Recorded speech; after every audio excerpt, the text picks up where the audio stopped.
So this is a portrait of one of Manila's socialites of the first water, Nene Quimson, whose formal name was Maria de los Angeles Tuason-Quimson.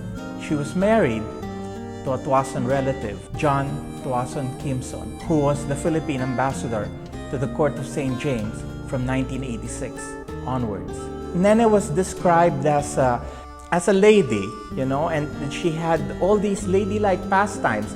And so she was used to the good life and to a lot of money. And there were many stories of which I had to ask the permission of her daughter Vito to relate. There was a time wherein she was accosted at the New York airport and she was questioned as to why she had a box of jewelry. And it was serious jewelry because there were big diamond rings and there were big diamond necklaces. To which she answered the customs guy, "I'm a rich woman, of course I have jewelry." Okay. She had a social life everywhere, from London to New York. And it was in New York during a party that she met Bill Gates, because Bill Gates was then starting out as a bridge player and she was already an expert bridge player. They met and they struck up a good friendship.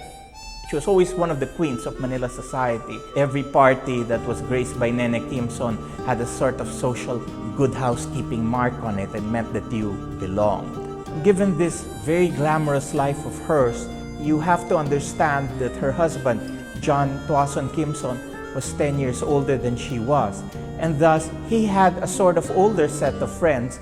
And so, Nene related that during those times, they would be playing golf at Manila Golf, where else, and there were parties every night. But what was interesting was, it was the same crowd every night, but just in different houses. But this went on, and it was a sort of golden age of society until times changed. It's something that doesn't exist for most of us, but to other people who are very conscious of wanting to make it, it matters. But you see, it's very difficult if you don't have the origins to back it up. In closing, Nene Quimson's passing draws the curtains down on an era of Philippine social history.